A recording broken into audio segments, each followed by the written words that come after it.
Morning friends. बेटा आज science के इस लेक्चर वीडियो में हम लोग विद्युत धारा के चुंबकीय प्रभाव पार्ट में वैद्युत चुंबकीय प्रेरण यानी इलेक्ट्रोमैग्नेटिक इंडक्शन के बारे में जानेंगे। ठीक है, तो विद्युत चुंबकीय प्रेरण या इलेक्ट्रोमैग्नेटिक इंडक्शन क्या होता है। तो अभी तक हमने इस पार्ट में ये जाना है बेटा कि जब भी किसी चालक या तार में धारा प्रवाहित होती है तो विद्युत धारा के प्रवाहित होने से इसके चारों ओर चुंबकीय क्षेत्र उत्पन्न हो जाता है। ठीक है, लेकिन क्या इसकी विपरीत स्थिति संभव है? मतलब कि यदि चुंबक को तार के निकट ले आए तो क्या उस स्थिति में उस तार में धारा प्रवाहित होगी?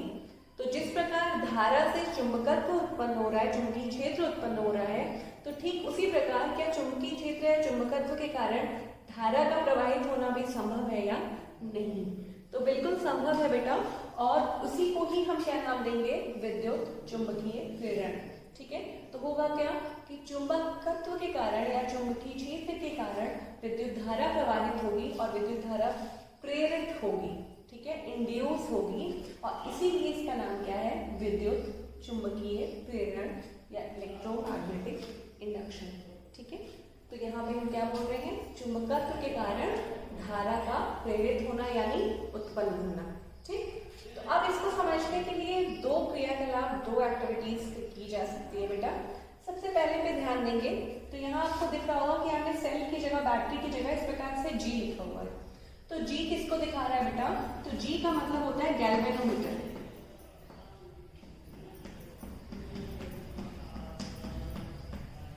तो जिस प्रकार हमने जाना है विद्युत वाले पार्ट में कि ए मीटर क्या होता है? धारा को नापने के लिए सहायक होता है।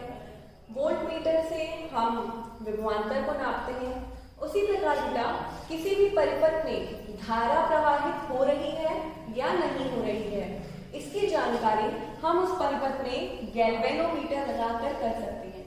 यदि हम किसी भी परिपथ में गैल्वेनोमीटर जोड़ देंगे, ठीक है, और उस गैल्वेनोमीटर में विक्षेप आ जाए, जैसे ये कुछ इस प्रकार से ऐसे होगा, तो इसमें ऐसे मीटर होता है। ठीक है, जैसे हमारी गाड़ियों में होता है, और यहाँ पे ऐसे सुइयों की संख्याएं होंगी। तो होगा क्या कि जैसे ही परिपथ में धारा प्रवाहित होगी, इस गैल्वेनोमीटर में विक्षेप आ जाएगा। तो गैल्वेनोमीटर के कारण हम ये पता कर सकते हैं कि किसी भी परिपथ में धारा प्रवाहित हो रही है या नहीं हो रही है। ठीक है, तो अब यहाँ पे आप देखिए, यहाँ पे एक कुंडली जैसी संरचना बनाई गई है तार को लपेट के।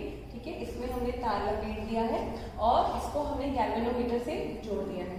अब इस तार की जो कुंडली है, तार को जो हमने इसे घुमा के, ठीक है, उनके फेरे बनाए हुए हैं, यानी जिसको हम कुंडली बोल रहे हैं, इसके निकट जब हम एक चुंबक लाते हैं, ठीक है, ये चुंबक इसके बीच सिरे से लाया जा रहा है, तो उस स्थिति में क्या होगा कि गैल्वेनोमीटर में कुछ विक्षेप दिखाई देगा। ठीक है, तो यानी यहां से हमने कुछ नहीं किया, हमने सिंपली इसको तार से जोड़ दिया और हम इस जो तार के फेरे हैं, हमारी कुंडली है, उसके निकट हम चुंबक ला रहे हैं। तो जब हम चुंबक ले आएंगे तो क्या होगा कि इधर से चुंबक लाने पर गैल्वेनोमीटर में कुछ विक्षेप दिखाई देता है, और विक्षेप दिखाई देने का क्या अर्थ होता है कि उस परिपथ में क्या प्रवाहित हो रही है? धारा। यानी चुंबक को इस कुंडली के निकट लाने से परिपथ में धारा प्रवाहित हो रही है, और यही क्या है? विद्युत चुंबकीय प्रेरण है, यानी चुंबक के कारण धारा का प्रवाहित होना। ठीक है, तो ये पहला एक्सपेरिमेंट है, पहला क्रियाकलाप है, ये समझ में आया? हम क्या कर रहे हैं? हम चुंबक को इसके निकट ला रहे हैं, और ये क्या है? ये हमने तार को घुमा घुमा कर उसके फेरे बनाए हुए हैं, तो उसको हम क्या बोलेंगे? कुंडली। ठीक है, जैसे सांप की कुंडली होती है ना घुमा घुमा के, तो वैसे ही अगर हम तांबे के तार को ऐसे घुमा दे बेटा, तो उसको जो है कुंडली बोलेंगे। ठीक, तो जब हम इसके निकट चुंबक लाते हैं तो उस स्थिति में यहाँ पे इसमें धारा प्रवाहित होती है। ठीक है, इस धारा का मान उतना ही नहीं होगा जितना सामान्य स्थिति में होता है, बहुत ही छोटा, बहुत ही कम मान होगा, लेकिन धारा प्रवाहित जरूर होगी। ठीक है, इसी चीज को समझने के लिए हम लोग एक और प्रयोग कर सकते हैं। ठीक है, जिसका चित्र यहाँ पे बनाया गया बेटा। तो यहाँ पे एक की जगह दो कुंडलियां ली गई है, कुंडली 1 और 2। ठीक है, एक से हमने क्या किया बेटा? हमने एक को सेल से यानी बैटरी से जोड़ दिया, और यहाँ पे की यानी कुंडली लगा दी गई, जैसे स्विच होता है ऑन ऑफ करने के लिए, वैसे ही। दूसरी कुंडली से हमने गैल्वेनोमीटर जोड़ दिया। ठीक है, अब परिवर्तन करती हैं तो उस स्थिति में क्या दूसरी कुंडली में धारा प्रवाहित हो रही है या नहीं। ठीक है, तो हम क्या करेंगे, हम यहाँ पे इस कुंडली के चुंबकीय क्षेत्र के मान में परिवर्तन करेंगे। ठीक है, तो जब इसमें धारा प्रवाहित की जाती है यानी पहली कुंडली में, तो जब इसमें धारा प्रवाहित की जाएगी तो उस स्थिति में क्या होगा, धारा प्रवाहित करने पर इसके चारों ओर एक चुंबकीय क्षेत्र उत्पन्न होगा। ठीक है, अब यदि हम धारा के मान को परिवर्तित करें यानी बदलें, तो धारा के मान को बदलेंगे अगर, तो उसके चारों ओर उत्पन्न होने वाला चुंबकीय क्षेत्र भी बदलेगा। ठीक है, तो जब चुंबकीय क्षेत्र बदलेगा बेटा, तो ये चुंबकीय क्षेत्र बदलने के कारण इस दूसरी कुंडली का चुंबकीय क्षेत्र भी बदलेगा, क्योंकि आप देख सकते हैं ये बगल बगल में है। ठीक है, तो हम क्या कर रहे हैं, हम कुंडली एक में प्रवाहित धारा के मान को बदल रहे हैं। तो जब हम धारा के मान को बदल रहे हैं तो चुंबकीय क्षेत्र का मान भी बदल रहा है। जब चुंबकीय क्षेत्र बदल रहा है कुंडली एक का, तो उसके कारण कुंडली दो का चुंबकीय क्षेत्र में भी परिवर्तन होगा। और जैसे ही कुंडली दो के क्षेत्र में चुंबकीय क्षेत्र में परिवर्तन होगा बेटा, कुंडली दो में गैल्वेनोमीटर में विक्षेप दिखाई देने लगेगा, यानी इसमें धारा प्रवाहित होने लगेगी। ठीक है, तो ऐसा क्यों हो रहा है, क्योंकि कुंडली दो के चुंबकीय क्षेत्र में परिवर्तन हो रहा है। क्यों हो रहा है, क्योंकि पहली कुंडली के चुंबकीय क्षेत्र में परिवर्तन हो रहा है। और वो क्यों हो रहा है, क्योंकि हम यहाँ पे धारा के मान को परिवर्तित कर रहे हैं। ठीक है, तो धारा के कारण ही चुंबकीय क्षेत्र है, तो जैसे जैसे धारा के मान को बदलेंगे वैसे वैसे चुंबकीय क्षेत्र का मान भी बदलेगा। और जब पहली कुंडली के चुंबकीय क्षेत्र बदलेगा तो दूसरी कुंडली का भी बदलेगा, और जब दूसरी कुंडली का बदलेगा बेटा तो उसका विभवांतर बदलेगा और इसमें एक धारा प्रवाहित होने लगेगी। तो चुंबकीय क्षेत्र में परिवर्तन के कारण धारा प्रवाहित हो रही है। ठीक है, धारा उत्पन्न हो रही है, तो इसको ही हम क्या बोल रहे हैं, विद्युत चुंबकीय प्रेरण। क्योंकि चुंबकीय क्षेत्र में परिवर्तन के कारण धारा का प्रेरित होना यानी इंड्यूस होना।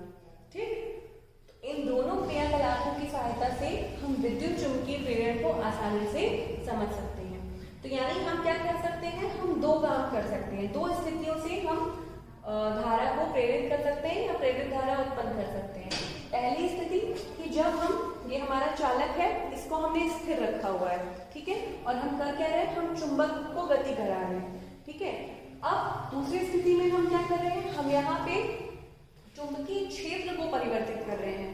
ठीक है, यहाँ हम चुंबक को गति करा रहे थे, यहाँ पे हम क्या करें, चुंबकीय क्षेत्र को परिवर्तित कर रहे हैं, धारा के मान को परिवर्तित कर रहे हैं। तो उस कारण दूसरी कुंडली में एक प्रेरित धारा उत्पन्न हो रही है। ठीक है, तो जो पहली कुंडली है उसके कारण उत्पन्न हो रही है प्रेरित धारा, तो इसको प्राथमिक कुंडली, और इसमें दूसरी कुंडली में उत्पन्न हो रही है प्रेरित धारा, तो इसको द्वितीय कुंडली कहते हैं। ठीक है, तो अब अगर हमें ये जो धारा उत्पन्न हो रही है बेटा, इसकी दिशा ज्ञात करनी हो, जैसे हमने पिछली बार लगने वाले बल की दिशा ज्ञात की थी। ठीक है, धारावाही चालक पर चुंबकीय क्षेत्र के कारण जो बल लगा था चुंबक के कारण, तो उसकी दिशा के लिए हमने फ्लेमिंग के बाएं हाथ का नियम का इस्तेमाल किया था, उपयोग किया था। उसी प्रकार बेटा यहाँ पे ये जो प्रेरित विद्युत धारा उत्पन्न हो रही है, इसकी दिशा को ज्ञात करने के लिए हम लोग फ्लेमिंग के ही दाएं हाथ के यानी दक्षिण नियम, हाथ के नियम का उपयोग करते हैं। ठीक है, तो दिशा ज्ञात करने के लिए नियम किसने दिया है, फ्लेमिंग ने। इसलिए फ्लेमिंग के बाएं हाथ का नियम और दाएं हाथ का नियम कहा जाता है। और ये जो उपयोग किया विद्युत चुंबकीय प्रेरण का, ये किसने किया बेटा, तो ये किया एक वैज्ञानिक ने जिनका नाम है माइकल फैराडे। ठीक है, माइकल फैराडे ने ही ये उपयोग किए, प्रयोग किए और विद्युत चुंबकीय प्रेरण के बारे में जानकारी दी। और इसके कारण जो धारा प्रेरित हो रही है, उत्पन्न हो रही है, उसकी दिशा को जानकारी के लिए हम क्या करेंगे, उसकी जानकारी के लिए हम लोग उपयोग करेंगे फ्लेमिंग के दाएं हाथ के नियम का। तो सेम जैसा बाएं हाथ का नियम था, कुछ वैसा ही नियम है। तो यहाँ पे भी हम अंगुष्ठा, मध्यमा और अंगूठे को इस प्रकार एक दूसरे के लंबवत रखें। तो यहाँ पे हमें किसकी किसकी दिशा ज्ञात है बेटा, यहाँ पे हमें चुंबकीय क्षेत्र की दिशा ज्ञात है। ठीक है, चालक किस दिशा में गति कर रहे हैं ये भी ज्ञात है। हमें दिशा ज्ञात किसकी करनी है, धारा की यानी प्रेरित धारा की। तो यदि अंगुष्ठा चुंबकीय क्षेत्र को और अंगूठा चालक की गति की दिशा को प्रदर्शित करे, तो ये जो मध्यमा है वो प्रेरित विद्युत धारा की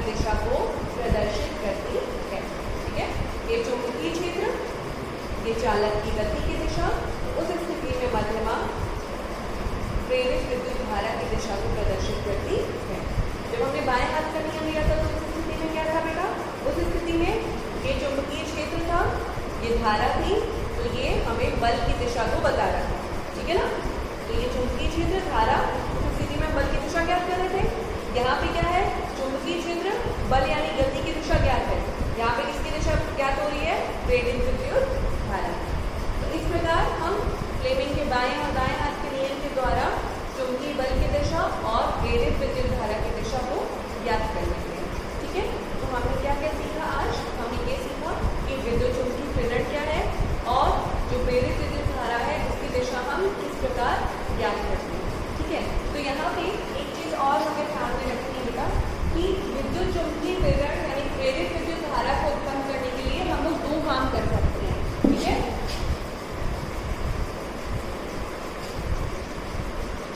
दो काम कर सकते हैं। पहला कि अगर हम मान लें कि ये हमारा चालक है, तार है, ठीक है, और ये इसका चुंबकीय क्षेत्र है, तो इस चुंबकीय क्षेत्र में या तो हम चालक को गति कराते रहें, तार को गति कराते रहें, या फिर हम चालक को अपने तार को स्थिर रखें और चुंबकीय क्षेत्र के मान को बदलते रहें। चुंबकीय क्षेत्र के मान को कैसे बदलेंगे? तो हम चुंबक को आगे पीछे कर रहे हैं, फिर पहले वाले एक्सपेरिमेंट करते हैं उसमें, तो चुंबक को आगे पीछे कर रहे हैं तो वो चुंबकीय बल भी तो कम ज्यादा हो रहा है, यानी चुंबकीय क्षेत्र भी कम ज्यादा हो रहा है, यानी बदल रहा है, ठीक है। तो दो स्थितियां हैं या दो प्रक्रियाएं हैं जिसके द्वारा हम इस विद्युत चुंबकीय प्रेरण की घटना को कर सकते हैं, ठीक है, यानी प्रेरित विद्युत धारा हम उत्पन्न कर सकते हैं। पहला कि या तो हम चुंबकीय क्षेत्र को स्थिर रखते हैं और इसमें ये जो चालक है इसको गति कराते हैं। दूसरी स्थिति क्या है बेटा? दूसरी प्रक्रिया क्या है संभव है कि हम इस चालक को स्थिर रखें लेकिन इसके चारों ओर जो चुंबकीय क्षेत्र है इसके मान को हम परिवर्तित करें। दोनों में से कुछ भी करने पर, दोनों में से कोई भी प्रक्रिया करने पर प्रेरित विद्युत धारा उत्पन्न हो जाती है।